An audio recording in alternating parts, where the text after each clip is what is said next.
This program is made possible in part by a production grant from Phillips Buick GMC. Want to save money servicing your vehicle? Visit Phillips Buick GMC, your Buick GMC certified service dealer. For oil changes, tire repairs, or maintenance, you get more than fast, reliable service. You get fair pricing and quality work done the first time by factory-trained technicians you can trust. And with 48 service bays, no appointments are necessary. Phillips Buick GMC, your Buick GMC certified service dealer, just south of the Villages.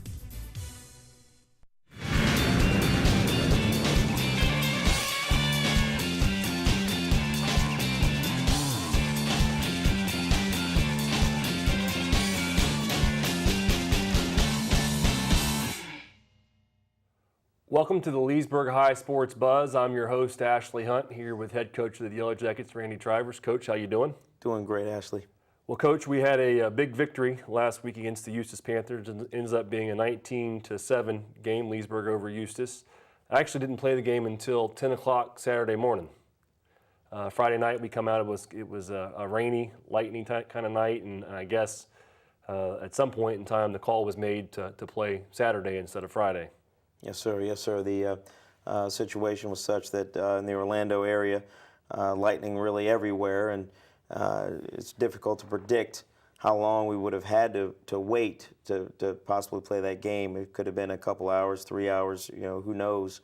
But as we're looking at the radar and the weather coming in, it just didn't look real positive as far as getting in. And, of course, every time there's a lightning strike within a certain mile range, then you've got to wait a certain amount of time before you can legally get back out on the field. So I felt it was the smart thing to do to go ahead and push the game to Saturday morning.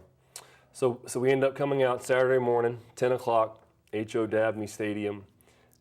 Little different, I would suspect, for the team as far as preparation, as far as your routine that you're used to getting into. Usually the players are used to getting straight out of school and doing what they do and getting ready for the game. And then I would think that maybe the heat would be a little bit of a factor you guys were concerned about as well. Definitely. I mean, we like to get into a routine, a weekly routine, a daily routine, and have our players feel real comfortable with how we prepare for games. So it was important that Friday night we convey to them that we're going to try to stay as routine as possible come Saturday morning and do the things that we would normally do, but also wanted to make them aware that of things such as the heat, the sun.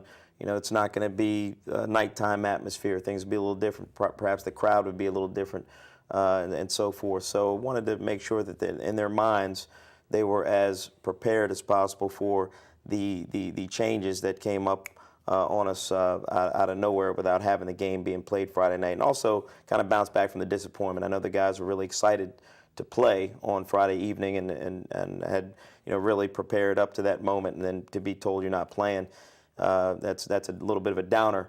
But I thought they did a good job under the circumstances. Well, Leesburg comes into the game 1-0, Eustis 0-1. It's actually Jabari Dunham's former school. It's a cross-county rival, so a lot going on, I would think, from an emotional standpoint for the team. Yes. Games have been played for many, many years, 6, 7, 8 decades or so, whatever this game has been played with Eustis Leesburg. So it means something to the people in the communities, both communities certainly. And I thought our players did a nice job of representing the Jackets from the past as well, being able to go out there and just do a good job and getting our second victory of the season. So being at 2-0 right now, having played two crosstown rivals in Tavares and Eustis, those are two big wins for our program. So Leesburg's 0-2 on coin tosses this year. We lose it again this week. Eustis defers. We end up getting the ball to start the game, and right off the bat, there's a fumble. Fortunately for us, we're able to bow our backs and hold them and force a very long field goal attempt that Eustis ultimately missed. Yeah, a little bit of deja vu from a year ago. You think back, we traveled to Eustis and we turned the ball over 3 times in the first 6 minutes of the football game, and we're down 20-0 in the first quarter. Another lightning game too, wasn't it? And that was. We had a lightning delay as well, so it was kind of all these things are happening. Now we ended up playing that one on a Friday night, but boy, we started slow. We were fortunate to come back and win that one a year ago. Well, here we go again. It looks like where first opportunity we get the ball, we turn it over, and it was that kind of game where we were turning it over. Just fortunate for us, we were able to do some things to make up for it. And as you mentioned, turnovers was a theme, at least in the first quarter. And the next possession offensively, we get the ball. Bryant Benton, a guy that's normally pretty sure-handed and has done a great job for the Jackets, puts the ball on the ground. Eustis gets the ball in great field position and are able to get a nice strike down the middle to their tight end to go up 7-0 with about 8 minutes and 50 seconds left in the first quarter. Yeah. So, we were able to stop them after that first turnover and force a long field goal, which they missed. And here we go. Hopefully, hey, let's get that offense on the field. And unfortunately, we gave them the ball right back, and they were able to convert on a short scoring drive for a touchdown. So we were put ourselves in a hole that we talked about not doing that and coming out and starting fast. But unfortunately for us, we were not able to do so. Well, to end the first quarter, Leesburg's able to answer on a nice offensive drive. I think there were several key plays in that drive. I know Dunham had a nice scramble.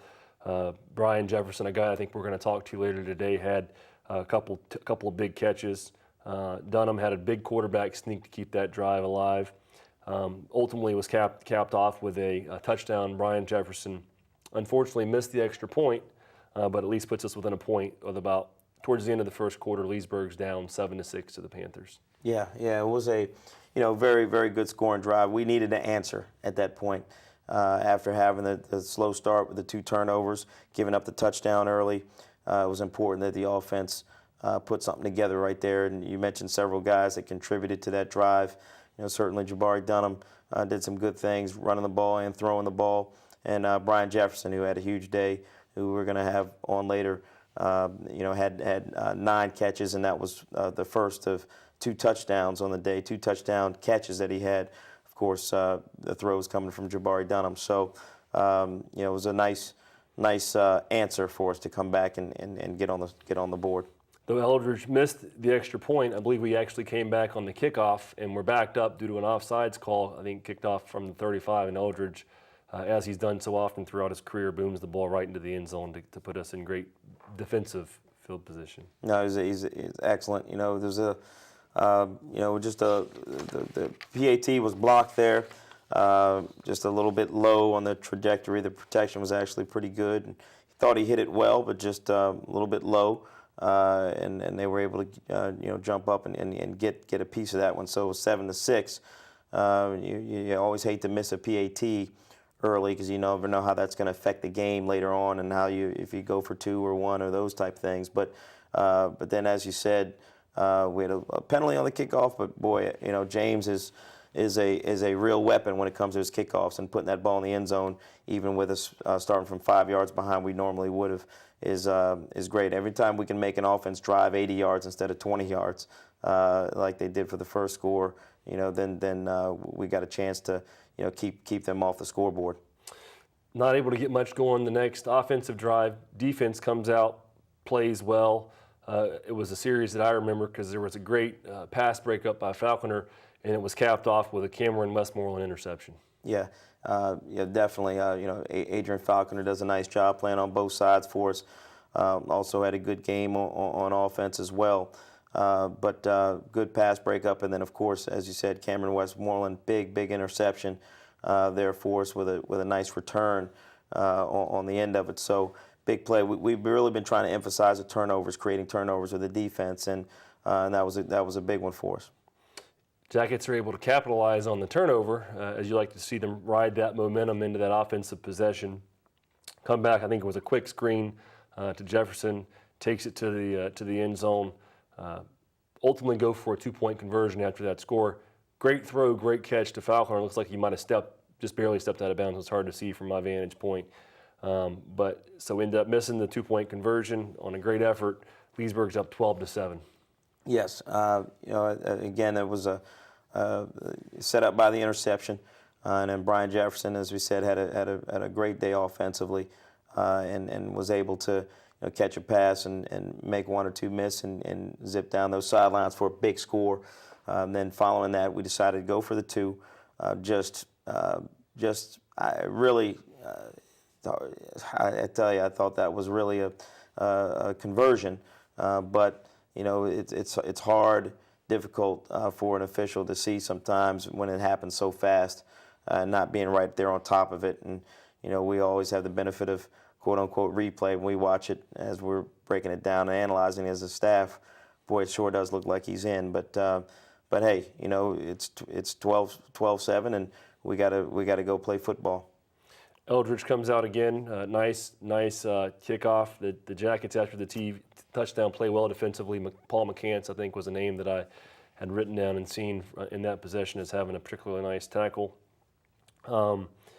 Jackets come back out on offense, and it just seems that they can't catch a break. That was a possession to where we were in great position, end up going from a first down scenario to a 4th and I think 25 at one point. We had, I think there was a holding call and then maybe a sack. So as we talk about every week, the field game or the field position game, going from a spot where you think you're going to score on the field to a spot where you're hoping just to get a punt off and save your face at that point. Yeah, we've got to continue to do a better job and work on the things that are kind of self-destructive type of plays, whether it be a lost yardage play, as you mentioned, a sack, or it be the penalties. In the first couple of games, we've had some nice gains that have been nullified by holding calls or things where we get possibly a false start or an illegal shift, something of that nature, where we've got to do a better job of cleaning that up so that we can sustain more drives and get more first downs and ultimately get more points and help us win football games. So Leesburg is forced to punt. Eldridge gets off one of the better punts that I've ever seen him have. He's got a great leg, as we talk about every week, but there were actually 2 punts in this game where he really got a hold of them well.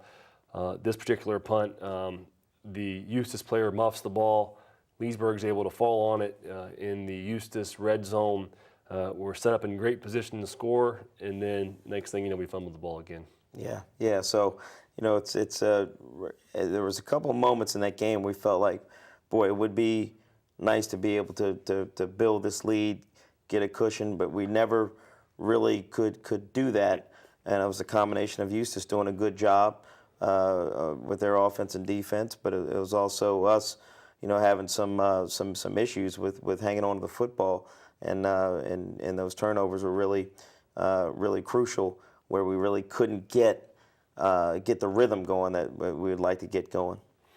So Eustis gets the ball back for the last drive of the half. They're able to make a few things happen, a couple of big runs, and get the ball down onto the Leesburg side of the field. They attempt a 40-yard field goal, miss the field goal. Leesburg goes into halftime up 12-7. All in all, not happy with the turnovers, but happy to go into halftime with the lead. Most definitely. Similar to a week ago versus the Verys, we in hindsight, we really feel like in both of those first halves, we left some points out there that we could have had. And this past week it was due to turnovers. I think the previous week is some self-destructive plays. So we've got to just clean that up, as I mentioned earlier, offensively, and be more consistent and to be more proficient.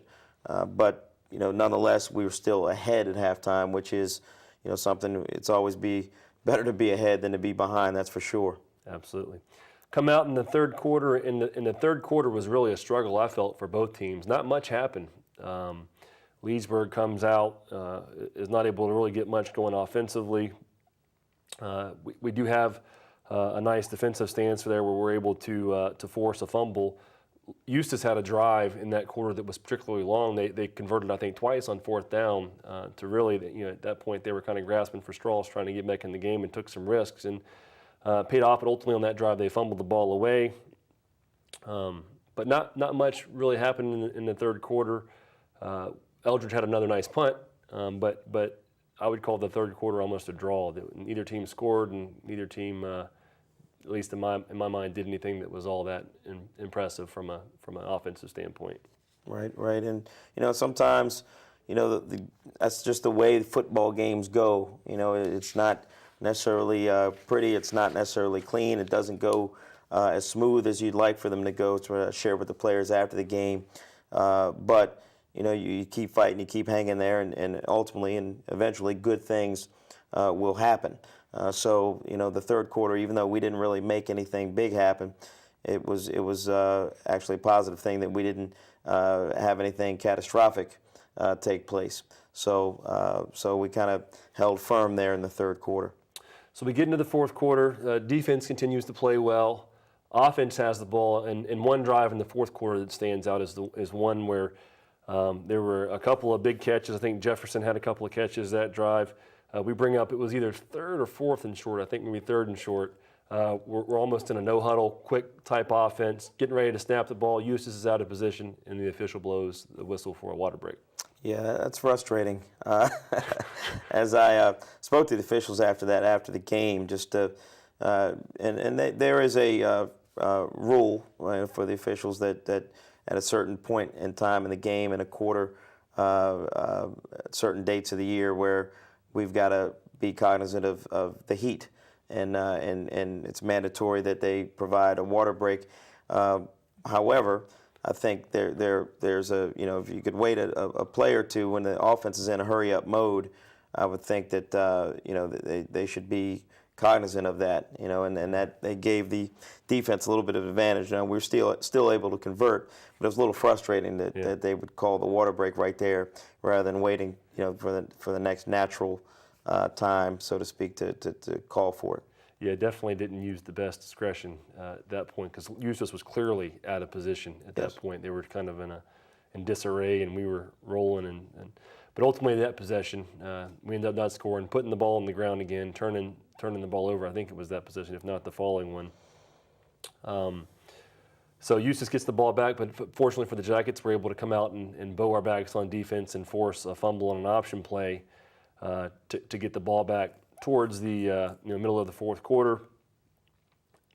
Leesburg gets the ball 1st and 10 on the Eustis 20. Bennett had a nice catch on that drive. Dunham had a nice, actually got sacked, brought up a 4th and 10, I believe, for the Jackets. We're able to convert on a nice catch by Falconer.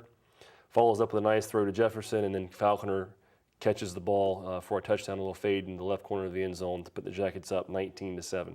Yeah, and once again, Jabari Dunham doing a great job hooking up with our receivers. We talked about Brian Jefferson, who I have on later, had a big day, and Adrian Falconer another strong day at the receiver position as well. So those three guys, along with some of the other guys that we've mentioned, Lee Bennett and so forth, and we're gonna hope that every week we'll be talking about those guys connecting and helping us get first downs, touchdowns, and points on that board. All right, Coach. Well, you brought a couple players here with you today. Tyrell Davis, senior defensive player, and Brian Jefferson, a junior receiver. What can you tell us about them? I think they're both great young men, contributors to our program, and they're certainly doing what we expect of our Leesburg Jacket football players, both on and off the football field. And for us to have a good season, we're going to need both Brian and Tyrell to have great years for us. Brian is doing it on both sides of the ball, offense, defense, and special teams, and TD is a heck of a defensive player and also a special teams player for us as well. So those guys, we're expecting big years. All right, Coach. Well, we're going to take a quick break here, talk to them, and come back and get your thoughts on the Mount Dora game that's coming up.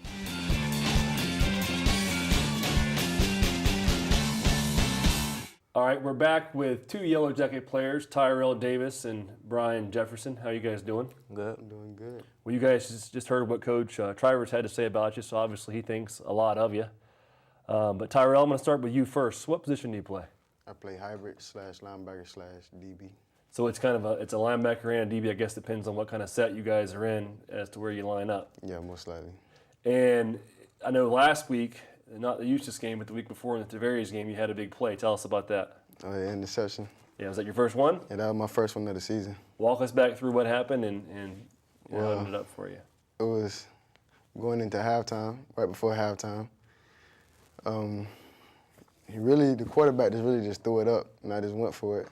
I ran it back for like 20, 25 yards and got tackled out of bounds. It's a nice return. That was your first as a Jacket? Yeah, not my first as a Jacket. Did you have one last year as well? Yeah, I had one last year. Good deal.